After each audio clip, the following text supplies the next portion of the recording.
Eh bien, chers frères, celui-ci est mon Fils bien-aimé, en qui je trouve ma joie, écoutez-le. Voilà la voix du Père qui se fait entendre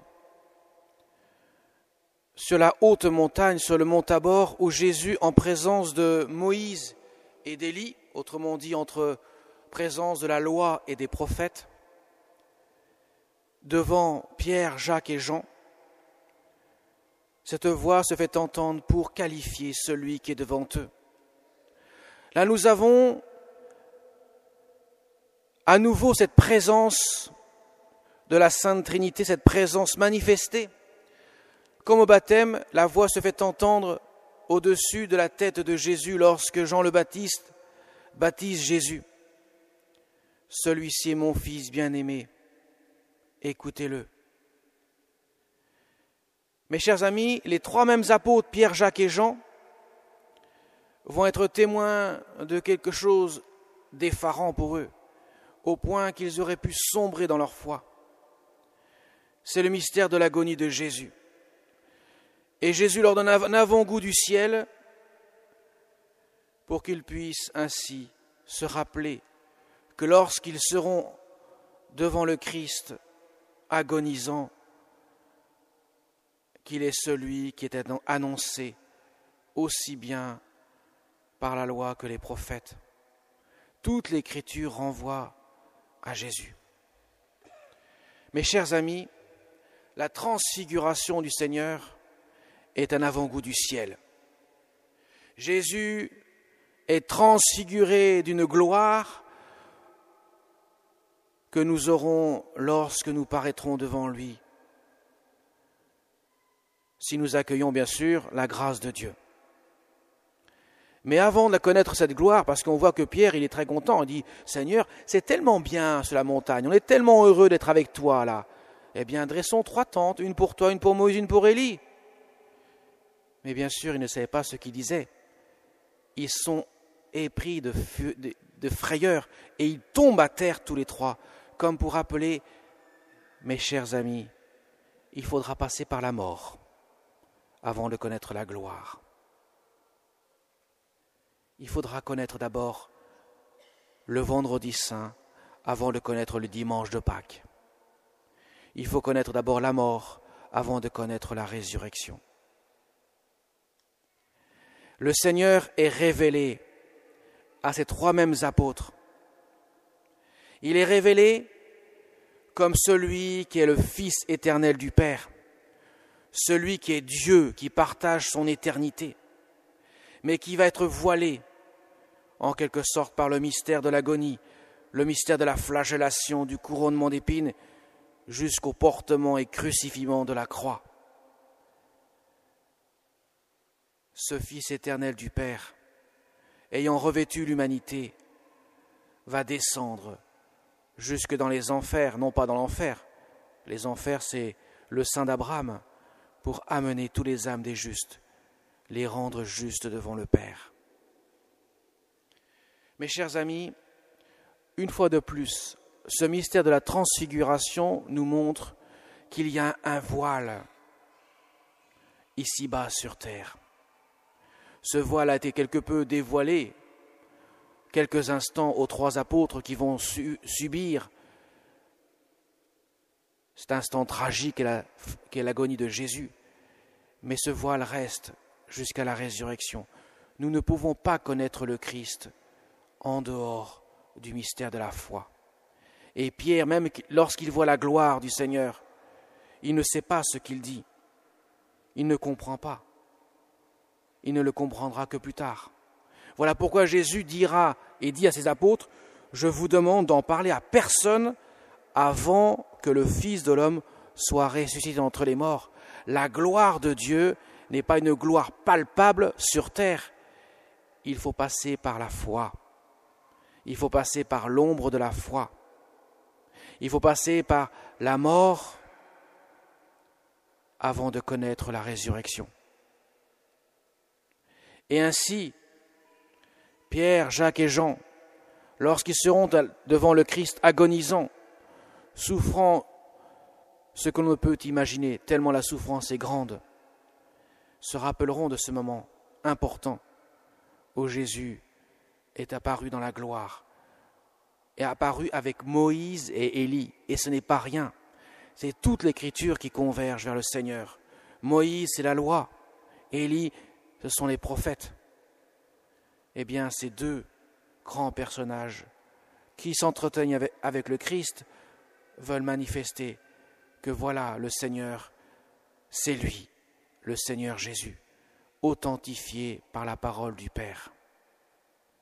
Alors mes chers amis, cette gloire du Seigneur que nous ne pouvons pas palper de nos yeux, mais que nous pouvons palper par le cœur, par la foi, nous l'avons tous les dimanches.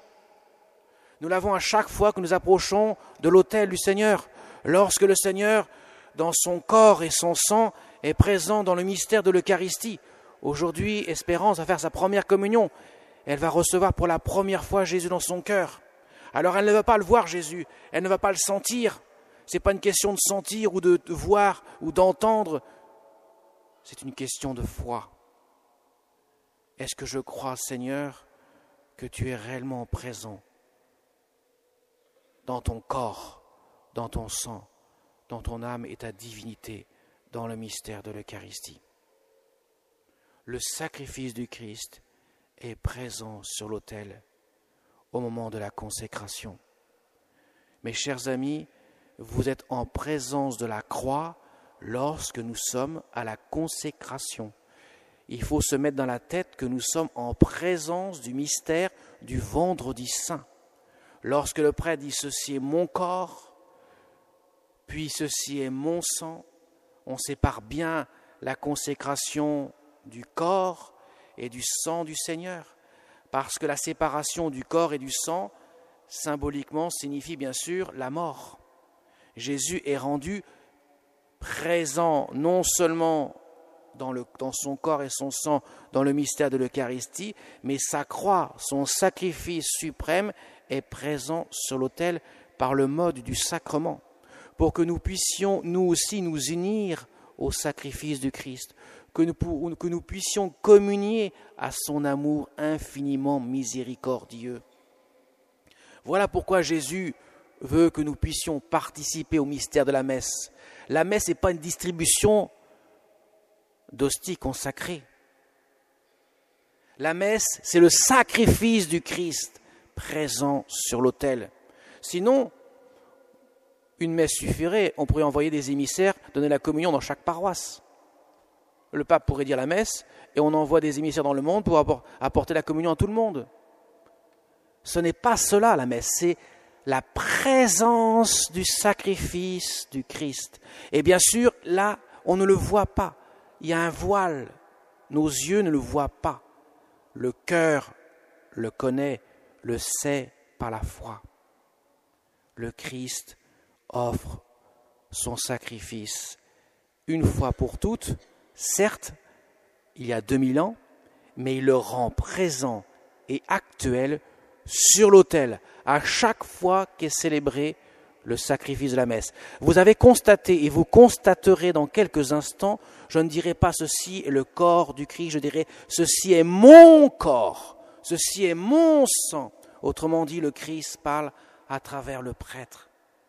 Parce que si ce n'était pas le cas, il n'y aurait pas de sacrifice. Il faut que le prêtre agisse dans la personne du Christ pour que ce soit le même sacrifice, que ce soit le même prêtre qui offre son corps et son sang et la même victime qui est offerte. Voilà l'importance de ce mystère que nous célébrons.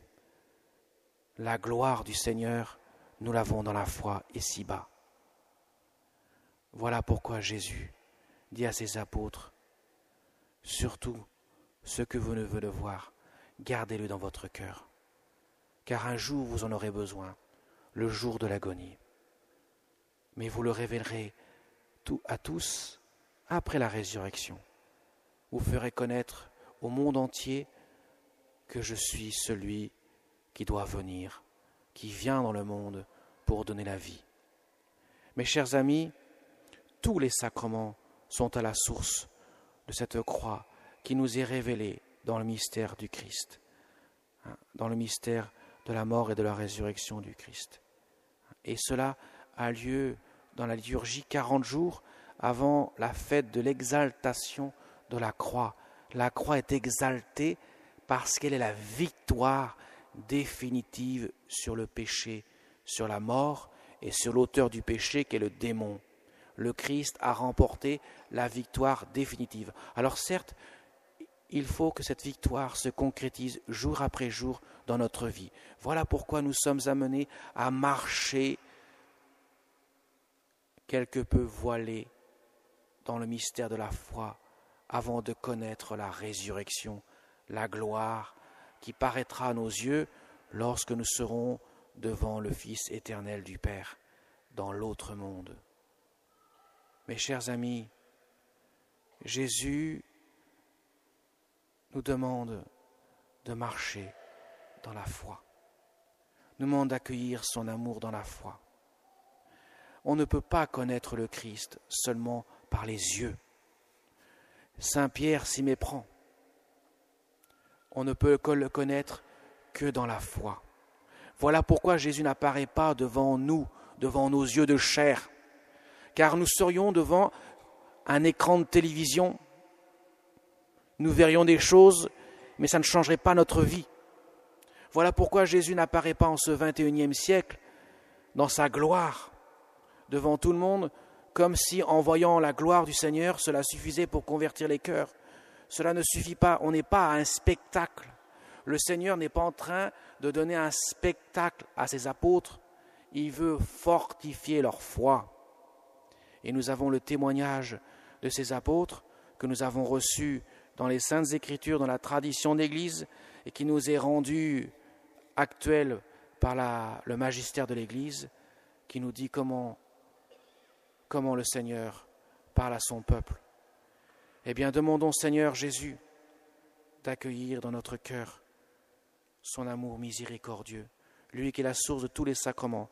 Aujourd'hui aussi, à quelques instants après la messe, il y aura une célébration de 30 ans d'anniversaire de mariage. Le mariage trouve sa source dans la croix du Seigneur.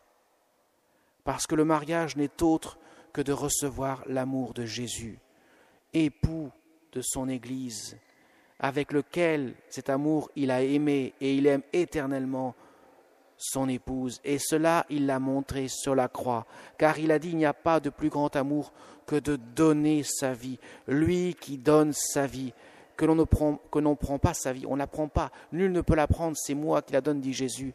Il donne sa vie par amour pour nous et il le montre sur la croix, il l'actualise sur la croix. Il donne cet amour pour que chacun des fiancés puisse s'aimer de son amour. L'amour est un don, mes chers amis, et qui s'accueille avec la volonté, pas le sentiment.